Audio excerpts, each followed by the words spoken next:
दोस्तों नमस्कार, मैं दीपक गौतम एक बार फिर से आप सभी के समक्ष हाजिर हूँ। आज का टॉपिक है बूस्ट अट्यूनमेंट। किसी भी व्यक्ति की ऊर्जा को बूस्ट कर देना, उसको नेक्स्ट लेवल पर ले जाना, ठीक। और ये मुख्य रूप से मैं रेकी के विषय में बात कर रहा हूँ, एनर्जी हीलिंग के विषय में बात कर रहा हूँ। और मुख्य रूप से उन लोगों के लिए जो रेकी तो सीखते हैं, सीखे भी हैं, लेकिन जैसा कि आप सभी को पता है कि मेरा जो एक पाथ है, उस पाथ में मैं एक चीज़ हमेशा लोगों से बोलता हूँ कि आप अपने चक्रास को क्लीन कीजिए, अपने आभा मंडल को क्लीन कीजिए, अपने एलिमेंट्स को क्लीन कीजिए, अपनी 72,000 नाड़ियों को क्लीन कीजिए, अपने डीएनए, ब्लड, ये वो एंसेस्टर्स, बहुत सारी चीज़ें क्लीन कीजिए।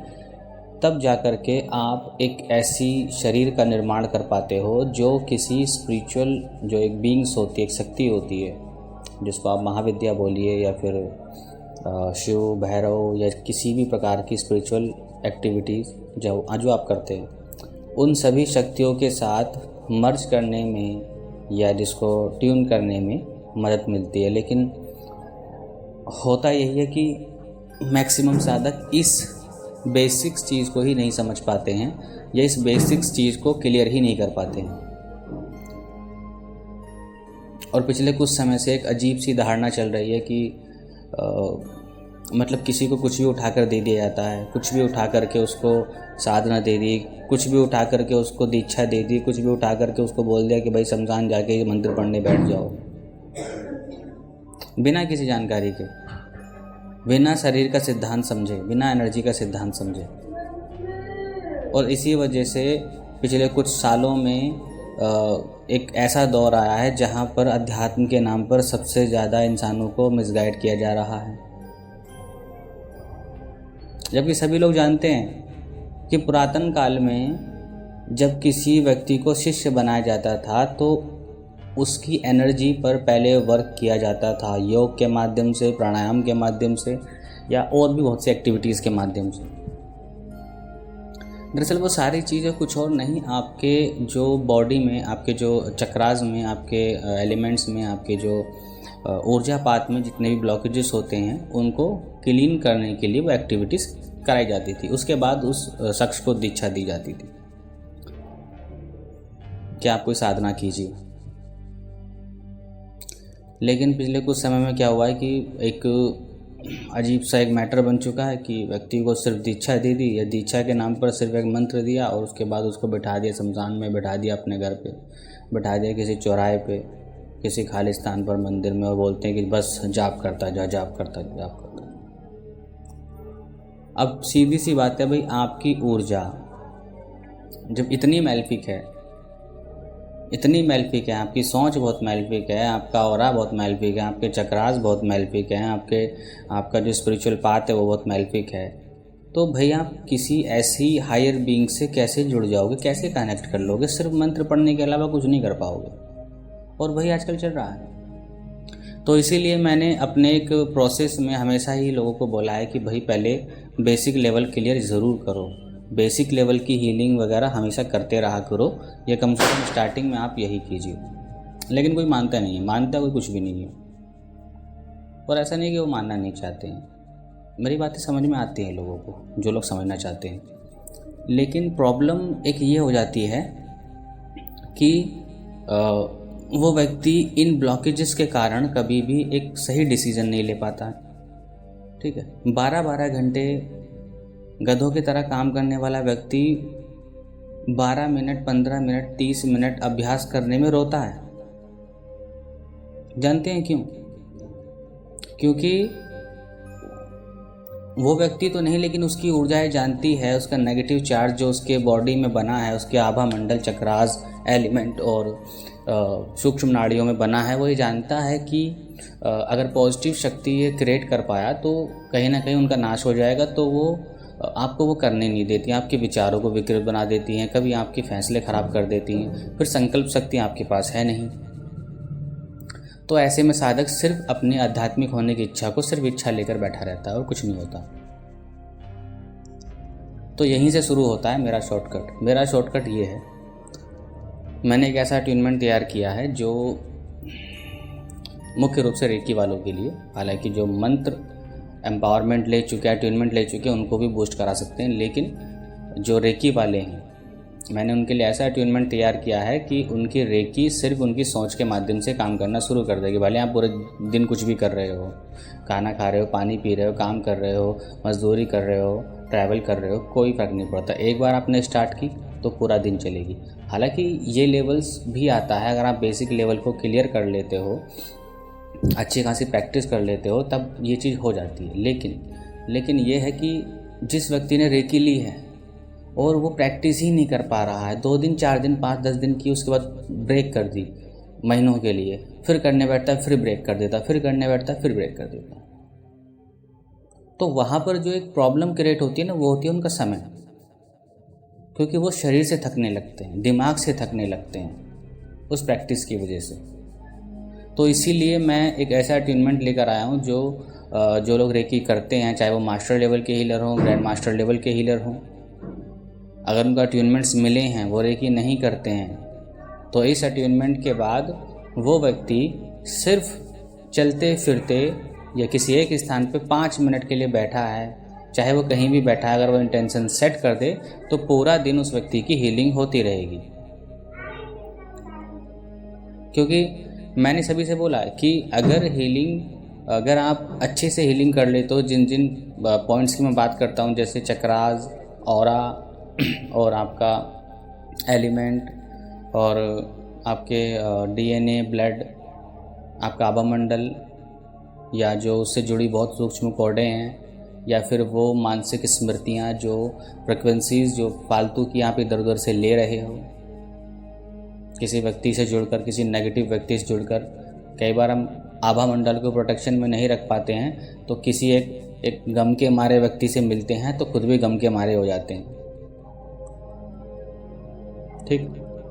और इसी वजह से ऊर्जा मैलपिक होती है, और ऊर्जा मैलपिक होने की वजह से कोई भी हायर लेवल की स्पिरिट, साधना, सिद्धि, कोई एंटिटी, कोई इतर योनि, कोई महाविद्या, भगवान शिव या कोई, वो व्यक्ति से ठीक से जुड़ ही नहीं पाते हैं, क्योंकि वहाँ पर उनकी ऊर्जा आपकी ऊर्जा से मैच ही नहीं होगी। भाई आपकी ऊर्जा तो बहुत मैलपिक है, बहुत मैलपिक है। और फिर वो लग जाते हैं मंत्र जाप करने, और कुछ लोग अगर साधना करने में तो लोग दृढ़ भी हैं, तो वो सालों साल मंत्र जप करते रहते हैं, 10-20 लाख 50 लाख पहुंचा देते हैं, तब भी वहीं के वहीं खड़े होते हैं जहां से शुरुआत की हो। तो ये एक प्रॉब्लम होती है। तो खैर उसी प्रॉब्लम के लिए जो लोग हीलर्स हैं, और चूँकि मैंने बहुत सैकड़ों लोगों को हीलिंग सिखाई, सैकड़ों लोगों को सिखाई है, और बहुत ही कम फीस में सिखाई है। हालांकि मैं ये पैटर्न पूरी तरह बंद कर रहा हूँ, क्योंकि मैं एक बात पूरी तरह समझ चुका हूँ कि कोई परेशान नहीं है, कोई समस्या में नहीं है, बस लोग मुझे समस्या में डाल देते हैं। वो इसलिए क्योंकि वो इतनी सस्ती फ़ीस में मुझसे रेकी अट्यूनमेंट या दूसरा कोई अट्यूनमेंट ले तो लेते हैं, लेकिन फिर जैसे उसकी कीमत होती है ना, ऐसे उसके साथ बिहेव करते हैं, उस विद्या के साथ। तो भैया मुझसे हाथ जुड़ाओ, मैं ये नहीं करने वाला वो। और फिर दुनिया में सभी लोग कर रहे हैं, मतलब ठीक से सिखा भी नहीं रहे, तब भी मतलब इतना फ़ीस ले लेते हैं। लेकिन मैं तो यार बहुत विस्तार से तुमको बताता हूँ, बहुत गहरी चीज़ें बताता हूँ कि आपको हीलिंग क्यों करनी चाहिए, किस लिए करनी चाहिए, और किस किस प्रकार से आपको लाभ मिल सकते हैं। वो लाभ भी बताता हूँ जो आपको कभी किसी यूट्यूब चैनल, किसी मैनुअल में मिलते ही नहीं। अभी ऐसा बहुत कुछ है जो आपको जानना बाकी है ऊर्जापात के अंदर, लेकिन बस सबका अपना रवैया है, वो मैनुअल दे दिया, ख़त्म कहानी बस। लेकिन मैं जितना हो सकता है कोशिश करता हूँ कि मैनुअल तो खैर मैं भी देता हूँ, लेकिन मैं कोशिश करता हूँ कि सामने वाला व्यक्ति अपनी जिज्ञासा के अनुसार प्रश्न पूछे, और मैं ये बताऊँ कि आपको इस प्रकार से हीलिंग करनी है।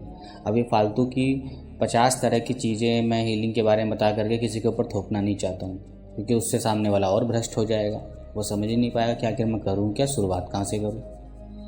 तो लगभग बड़ा नॉलेज, बहुत सारा नॉलेज मैं अपनी ऑडियो में ही दे देता हूँ, ठीक है। तो यहाँ पर खैर बात चल रही थी बूस्ट अट्यूनमेंट की। तो ये कुछ इस प्रकार से होगा कि जो व्यक्ति जिनकी हीलिंग अच्छे से नहीं हो पाती है और वो अपनी हीलिंग एनर्जी को बूस्ट करवाना चाहता है, तो उसको ऐसा बूस्ट अट्यूनमेंट दिया जाएगा कि वो एक नेक्स्ट लेवल पर पहुँच जाएगा। और दूसरी चीज़ कि उसमें ऐसी एनर्जी फीड होगी कि आप अगर अपने इंटेंशन से एक बार सुबह को 5 मिनट में रेकी सेट कर दो तो पूरा दिन रेकी काम करती रहेगी, बस काम करती रहेगी। और जो लोग ऑलरेडी हीलिंग कर रहे हैं, अगर वो इस अट्यूनमेंट को लेते हैं तो उनकी एनर्जी बहुत बहुत बहुत ज़्यादा बढ़ जाएगी और वो एक नेक्स्ट लेवल पे पहुंच जाएंगे। और साथ ही उन लोगों को मैं कुछ डिफरेंट टाइप के मेथड्स सिखाऊंगा जो मैंने समझे हैं, मैंने जाने हैं, मैंने उस पर अभ्यास किया है, चैनल किए हैं। कुछ डिफरेंट टाइप के अभ्यास जो रेकी हीलिंग के माध्यम से किए जाते हैं, जो आपकी ऊर्जा पात को बदल कर रख देंगे पूरी तरह।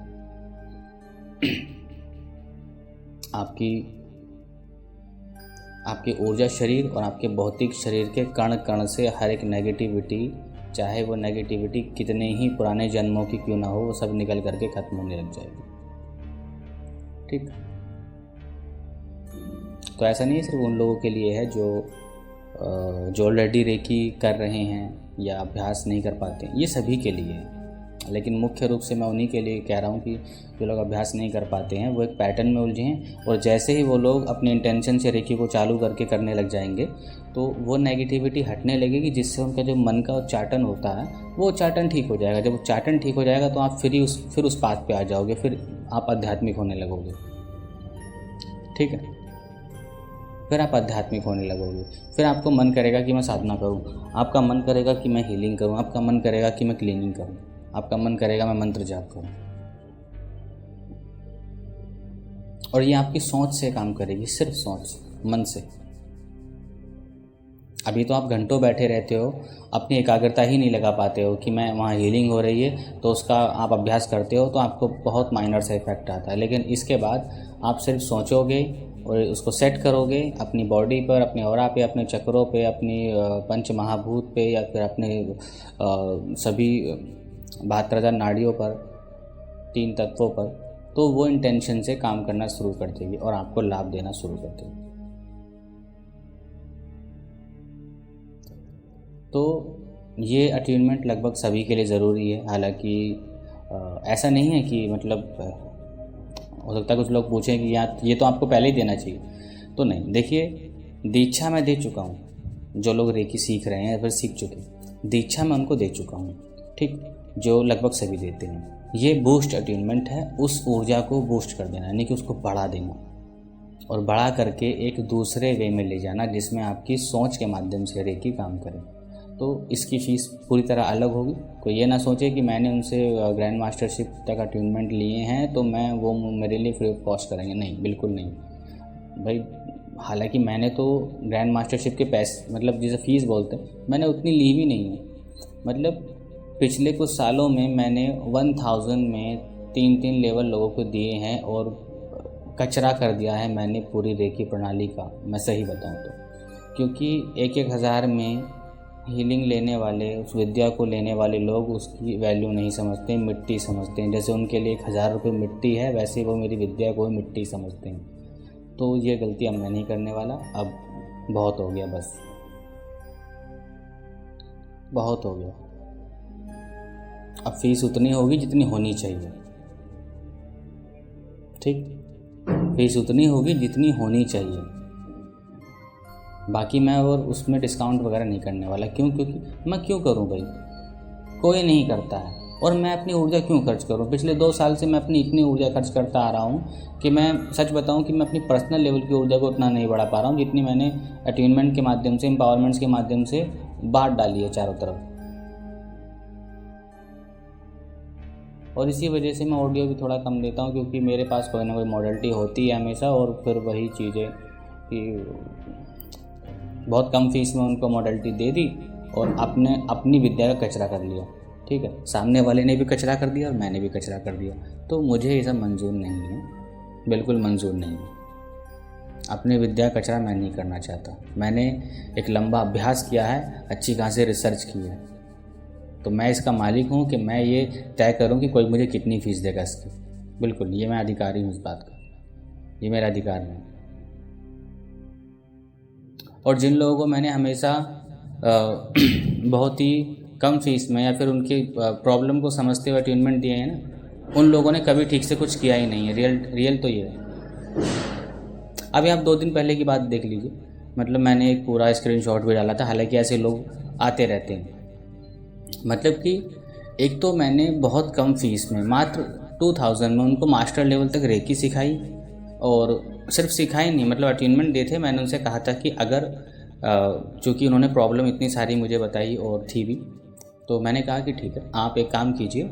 उनके पिताजी बीमार थे। मैंने कहा देखो मैं 2 ही काम कर सकता हूँ, या तो मैं आपका अटेनमेंट दे सकता हूँ या फिर मैं इलाज कर सकता हूँ।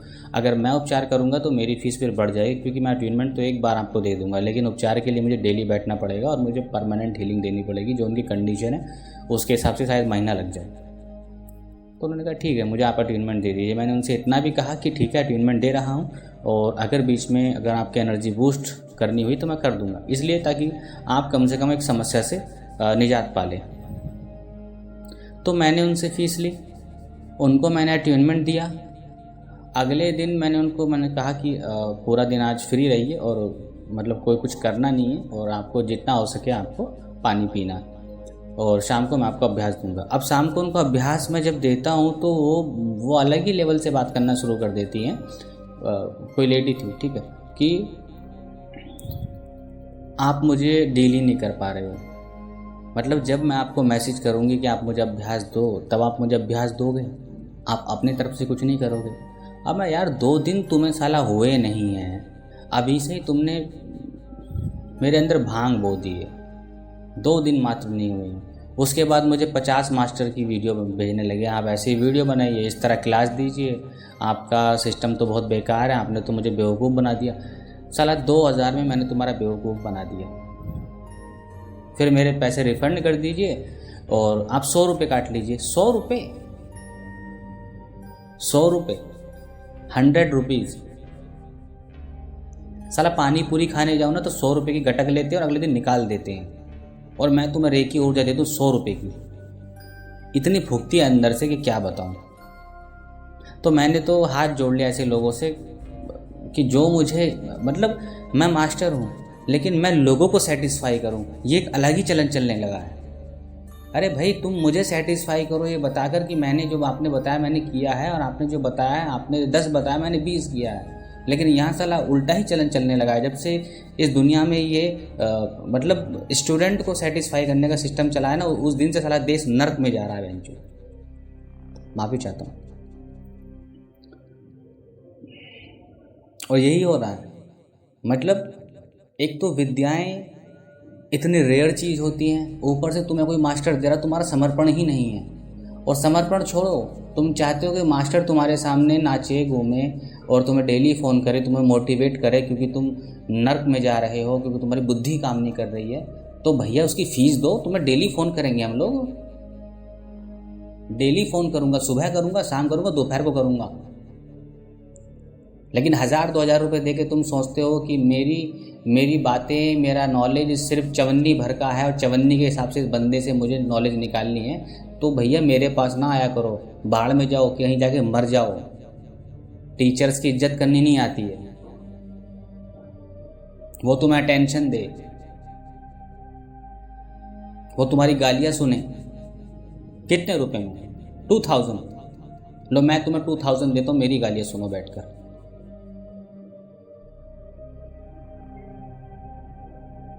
समर्पण भाव है नहीं, गुरु के प्रति ना रखो कि गुरु तो इंसान है, और इंसानों के सामने झुकना तुमने कभी सीखा नहीं है। अपनी विद्या के साथ समर्पण रखो।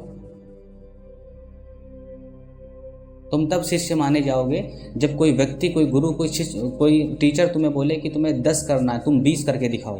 तुम्हारे अंदर वो कैपेबिलिटी होनी चाहिए। ये नहीं 10 बोलो तो 1 करके आ रहे हो, बोलो अरे सर इतना ही कर पाए। बोलते हैं 10 दिन में 10 घंटे मेहनत करनी है, तो वो 10 दिन में 1 घंटा मेहनत करके बोलते हैं अरे सर इतना ही कर पाए। तो भैया तुम्हारा कुछ नहीं होने वाला, कुछ नहीं होने वाला तुम्हारा। ऐसे व्यक्ति को तो ब्रह्मा विष्णु महेश आके दीक्षा दे देना, कुछ नहीं होने वाला उन लोगों का। तो तरीका होता है। आप चाहते पूरे यूनिवर्स को जीत लेना, आप चाहते पूरे जीवन को अपने मुट्ठी में कर लेना है, लेकिन सिर्फ और सिर्फ तुमसे जो बोला जाए कि तुम 1 घंटा प्रैक्टिस कर लो, तुम वो मुट्ठी में ना कर पाए आज तक। तुम्हारा संकल्प इतना कमज़ोर है यार, इतना कमज़ोर संकल्प किस काम का। ऐसे तुम ज़िंदगी में कुछ कर ही नहीं पाओगे। बात अध्यात्म की नहीं, तुम किसके प्रति क्या बने रहोगे। मेरे खुद पर्सनल बहुत सारे शिष्य हैं अच्छे खासे, मतलब ऐसा नहीं कि मतलब वो लोग कोई बहस करते हैं, ठीक है मॉडलिटी लेते हैं, प्रैक्टिस भी करते हैं, बट वो भी कभी भी उस एक पॉइंट को अचीव नहीं कर पाए ठीक से, क्योंकि समय किसी के पास नहीं, पता नहीं कहाँ समय जाता है इनका यार। वैसे देश में बेरोजगारी फैल रही है, लेकिन पता नहीं ये लोग कौन से समय उनका ख़त्म हो जाता है। हाँ कुछ लोग हैं जिनको बोलो 1 घंटे करना है तो वो 3 घंटे करके मानते हैं। यही होता है, इतना डेडिकेशन होना चाहिए। तो जीवन में एक बात समझ लीजिए, कुछ सीखना है ना तो अपनी मॉडलिटी के प्रति, खासकर उसके प्रति, गुरु के प्रति छोड़ दो यार। गुरु शब्द तो इस कलयुग से खत्म होने वाला है। एक समय था कि मैं स्कूल की बात बता रहा हूँ, जब हम स्कूल जाया करते थे छोटे थे तो टीचर्स को अधिकार हुआ करता था कि हम कोई गलती करें तो हमें थप्पड़ मार दिया करते थे, ठीक है, या फिर मुर्गा बना दिया करते थे, ठीक है, या और भी पनिशमेंट देते थे। लेकिन आज अगर किसी को थप्पड़ मार दिया तो उसके पेरेंट्स आकर खड़े हुए थे कि तुमने हमारे बच्चे को हाथ कैसे लगाया। ये साला सिस्टम चल रहा है देश में। तभी बुद्धि के नाम पर लोगों का दिमाग गर्त में जाता जा रहा है। स्टूडेंट जिस उम्र में उनको शिक्षा अर्जित करनी है, उस उम्र में वो अलग ही लेवल की पढ़ाई करने लग रहे हैं। उनको अभी से ही वो मैच्योर वाली एजुकेशन चाहिए। वो 15 साल के होकर खुद को 35 साल का समझते हैं। क्यों हो रहा है? इसीलिए हो रहा है क्योंकि टीचर्स की इज्जत रही नहीं है, पूरे इंडिया में नहीं रही। यहाँ पर मैं अपनी स्पिरिचुअलिज्म की बात नहीं कर रहा हूँ, हर चीज़ में। अब स्टूडेंट को सेटिस्फाई करना पड़ता है। ध्यान रखना, जब तक तुम्हें सेटिस्फाई अगर गुरु करेगा ना तो तुम सिर्फ उसके क्लाइंट बने रहोगे। क्लाइंट, पैसा देख फेंको, तमाशा देखो, बस इतना ही बने रहोगे, उससे अधिक नहीं बन पाओगे। और जब तुम गुरु को सेटिस्फाई करने लगो ना अपनी अभ्यास से, उस दिन समझ जाना तुम शिष्य बन गए। और शिष्य बनोगे तो कभी गुरु भी बन पाओगे ना, तो भूल जाओ तुम कभी इंसान भी बन पाओगे। खैर, मुझे इतनी सारी बातें नहीं बोलनी चाहिए, लेकिन बहुत सी बातें मन पर लगती हैं और बड़ा अजीब लगता है कि मतलब कि हमारा एक वो होता है कि हम सिखाएं लोगों को, लेकिन जब देखो 2 ही चीज़ दुनिया में होती है, या तो व्यक्ति व्यापारी होता है या फिर वो टीचर होता है, हमारी फील्ड में हो या किसी फील्ड में। तो मैं व्यापारी नहीं हूँ, इसलिए मैं किसी की ये तामझाम जैसी चीज़ ना सुनना चाहता हूँ, और मुझे बुरा लगेगा मैं बोलूँगा भी, ठीक है। अगर मैं सिर्फ व्यापारी होता तो मुझे घंटा फ़र्क नहीं पड़ता है, मुझे आप अपनी फ़ीस दो और तुम जाके मरो गिरो कुछ भी करो, मुझे कोई फ़र्क नहीं पड़ता है, ठीक है। मेरा स्टाइल बहुत बेबाक है, इसलिए बुरा मानने की आवश्यकता नहीं है, फिर भी लगता है तो मेरी बला से, मुझे कोई प्रॉब्लम नहीं है, ठीक। तो यहाँ पर यही है कि अब आप तय कीजिए कि आप किसको ढूंढ रहे हैं, किसी व्यापारी को ढूंढ रहे हैं या किसी गुरु को ढूंढ रहे हैं, ये आप तय कीजिए। मेरा काम तो बस यही है, मैं जब तक व्यापारी हूँ, जब तक आप मुझे व्यापारी मानते हो, तो मैं एक हाथ आपको जो चीज़ देता हूँ और दूसरे हाथ से आपसे फीस ले लेता हूँ। अगर आपने गुरु मानना शुरू कर दिया तो फिर आप सब कुछ पा सकोगे, क्योंकि आप फिर उस शब्द के मतलब को समझ पाओगे, और शब्द के मतलब को समझ पाओगे तो आप कुछ कर भी पाओगे, अन्यथा कुछ नहीं हो सकता। जिस ज़माने में तुम जी रहे हो ना, इस ज़माने में स्कूल से बाहर निकलकर टीचर्स, जो टीचर होते हैं, उनके साथ हाथापाई कर ली जाती है। और इस ज़माने में इसलिए ज्ञान लोगों के दिमाग से, जहन से विलुप्त होता जा रहा है, और कुछ नहीं है, ठीक। तो इसलिए एक बात और मैं यहाँ बोले देना चाहता हूँ, बोल रहा हूँ कि जितने भी लोग मुझसे सीखते हैं, मुझे फ़ीस देते हैं, अगर मेरे पास फ़ीस आ गई तो मैं बिल्कुल भी रिफ़ंड नहीं करने वाला हूँ, क्योंकि तुम लोगों के चक्कर में मुझे 4-4 घंटे तो तुमसे बात करनी पड़ती है, फिर तुम्हें सेटिस्फाई करना पड़ता है, ऑडियो देनी पड़ती है, लिखना पड़ता है, उसके बाद तुम अटेनमेंट फ़िक्स कर देते हो। मैं तुम्हारा अटेनमेंट जो होता है अपनी नोटबुक में लिख लेता हूँ, ठीक है। उसके बाद तुम मुझे पेमेंट करते हो और फिर मेरे दिमाग की अल्टर कर देते हो कि मुझे रिफ़ंड दे दीजिए, तो मैं बिल्कुल नहीं देने वाला हूँ। अटेनमेंट लीजिए, उसके बाद उसको अटेनमेंट को लेकर के नाली में फेंक दीजिए, कूड़े में डाल दीजिए, वो तुम जानो, लेकिन मैं फ़ीस रिफ़ंड नहीं करूँगा, क्योंकि मेरी समय की कीमत है और मैं जानता हूँ कितनी कीमत है। या फिर मेरे समय की कीमत दीजिए और फिर आप अपने रास्ते चले जाइए। जब आप डॉक्टर से अपॉइंटमेंट लेते हैं उसको फ़ीस देते हैं, जब आप टीचर्स के पास स्कूल में जाकर पढ़ते हैं उसको फ़ीस देते हैं, जब आप हर जगह जाकर उनको फ़ीस देते हैं कुछ भी सीखने के लिए, तो मैं बाध्य नहीं हूँ आपको फोकट में बांटने के लिए। ठीक, तो आज के लिए इतना ही। नमस्कार, धन्यवाद।